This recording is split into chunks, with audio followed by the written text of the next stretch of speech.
Hi everyone, this is Marine. Thank you so much for joining me on this new Learn Fun video. Today's inspiration is this card I did for the September Inspiration Week. The colors here are pretty traditional for a Halloween card, but I do like non-traditional colors on spooky cards as well. So today we are going to recreate this card, but in two very opposite ways. And I have already did all the die cutting for a rainbow Halloween card on the left and a black and white Halloween card on the right. So not a lot of products were used to create today's cards.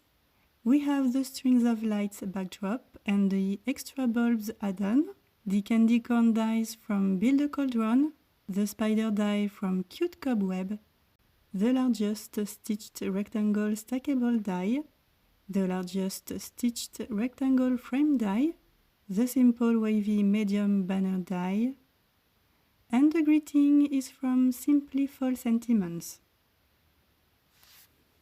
So let's start with the black and white background.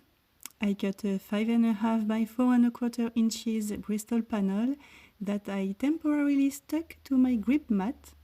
And first, I am going to create a base using hickory smoke and black soot oxide inks. I am starting right in the middle of my panel with hickory smoke. I am going to add black soot on the four sides, and I am going to mix the colors with my blending tools. And I am going to repeat this 2 or 3 times until I am happy with the blending.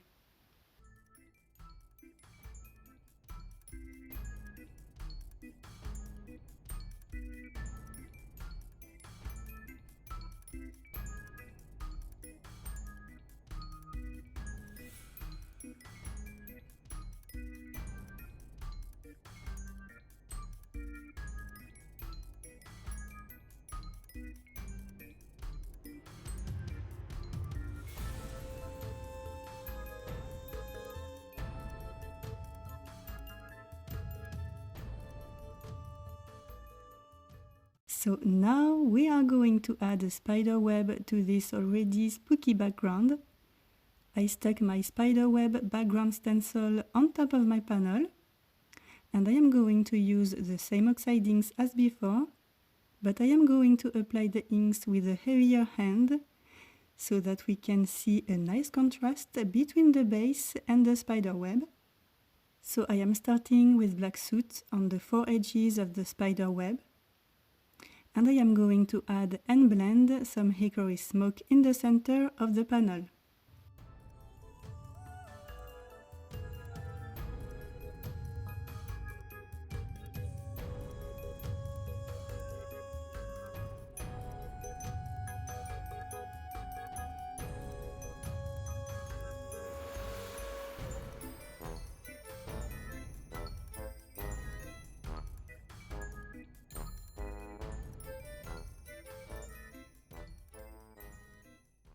So we definitely could leave this spiderweb background just as it is now, but if you've been following my work for a while, you know what the next step is.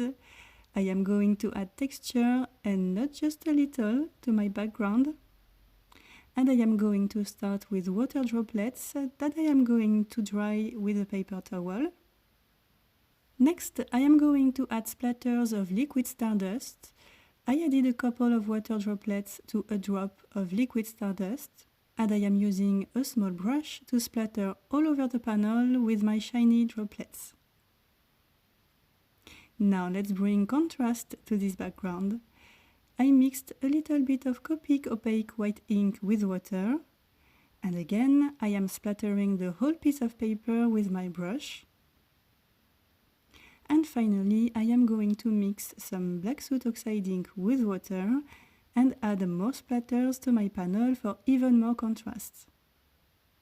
So, while the monochromatic spiderweb panel is drying, we are going to bring colors to the party to create our rainbow spiderweb. First, we are doing a base using kitsch flamingo, dried marigold, squeezed lemonade, twisted citron, salvaged patina and shaded lilac oxide inks. I am going to apply those inks clockwise And just like the monochromatic background, I am going to leave the whole inking and blending process just to show you that it doesn't look good at first, but by applying more ink and switching from a blending tool to another blending tool, you get a beautiful result at the end.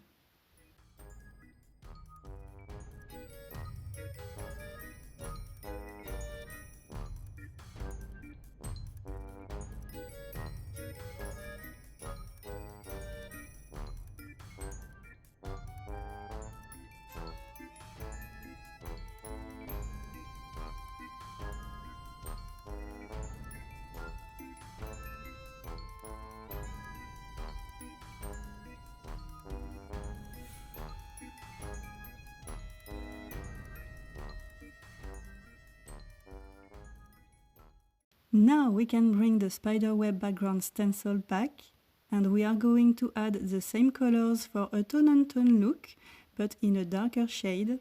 We have picked raspberry, carved pumpkin, fossilized amber, mowed lawn, peacock feathers, and wilted violet oxide inks.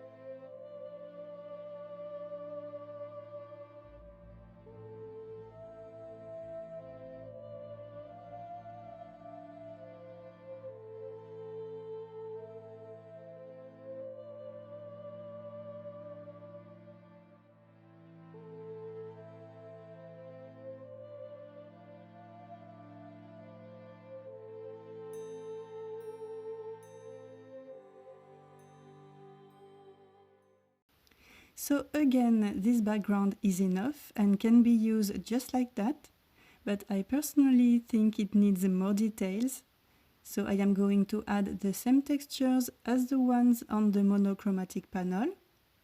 I am just going to switch for some villainous potion oxide ink at the end instead of black soot, because black soot was a bit too dark to me.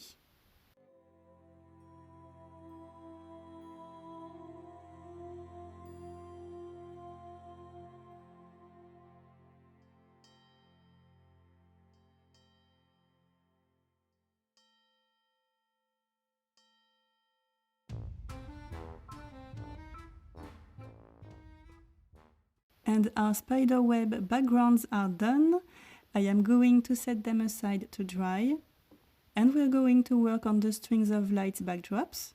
For the black and white card, I cut a backdrop out of narwhal cardstock. And for the rainbow card, I cut a backdrop out of white cardstock.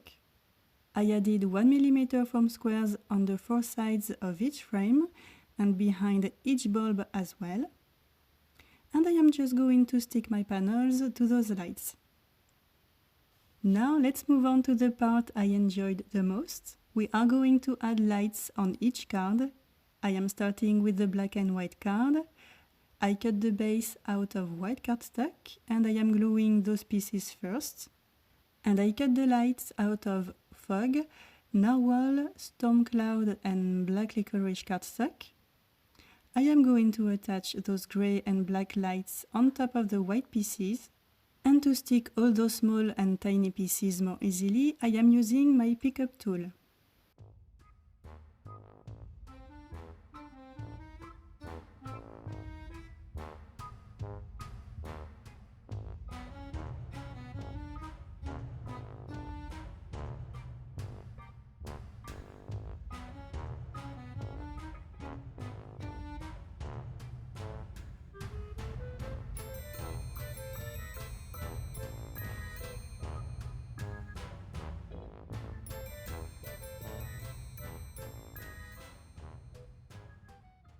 For the lights on the rainbow panel, we already have a white base since I cut the backdrop out of white cardstock. So we can stick the colorful lights right away. I cut them out of guava, fake tan, sunflower, cilantro, tide pool and sugar plum cardstock.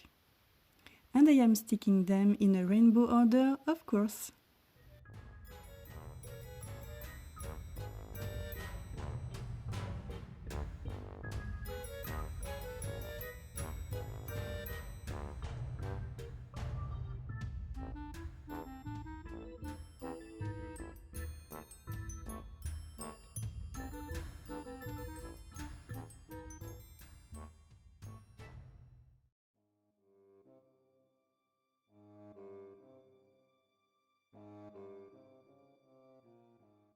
Now I want to frame each panel with a contrasting frame. We have a textured canvas black frame on the left and a textured canvas aqua frame on the right. I am sticking both frames using liquid glue, and I am going to attach each panel to a matching card base. And before going further into the process, I am going to make all the lights shine and sparkle by adding White Blizzard Nuvo drops on all of them.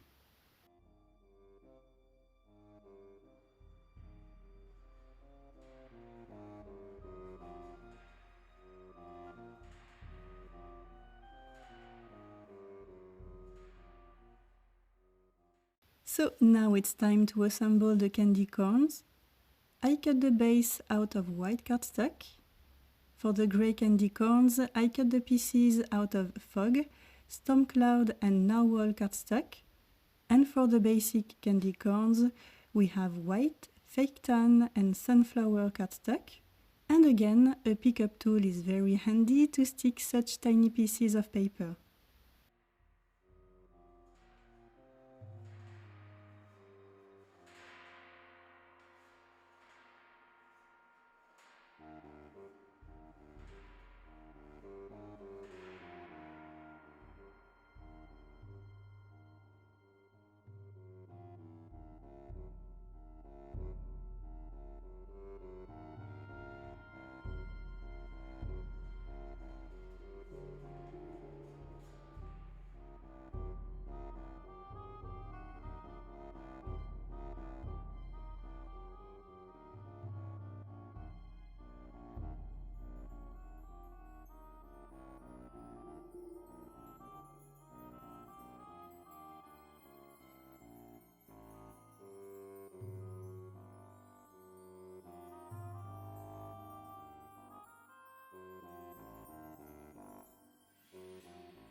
I cut 6 spiders out of narwhal cardstock, 3 for each card.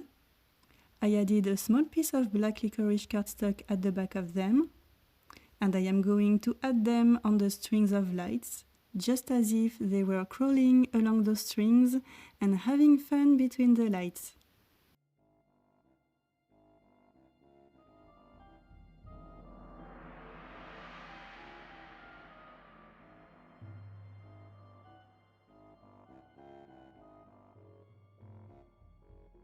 Now let's bring more fun and cuteness to those spiders. I found those wiggly eyes in my stash and I thought they would be the perfect details to make my spiders extra sweet. I am going to give them all super fun eyes and then we will work on the greetings.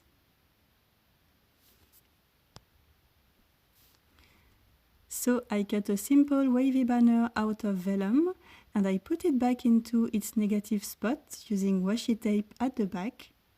I placed my stamp diagonally on the banner. I picked the stamp with the door of my Misty tool. And now I am just playing with it, bending it and checking with the banner until the stamp follows the curves of the banner. So the shape of the stamp looks good to me. I am going to treat the banner with some powder. This will help the embossing powder to stick to the ink only. I am using clear embossing ink to stamp my greeting. Next, I am sprinkling gold embossing powder on top of the ink. And I am going to melt and heat set the powder to finally read, "Hope you have a spooktacular day." I did the same for the monochromatic card. I just switched to black embossing powder instead of gold. And now I am going to glue those banners by adding tiny dots of glue behind some of the words.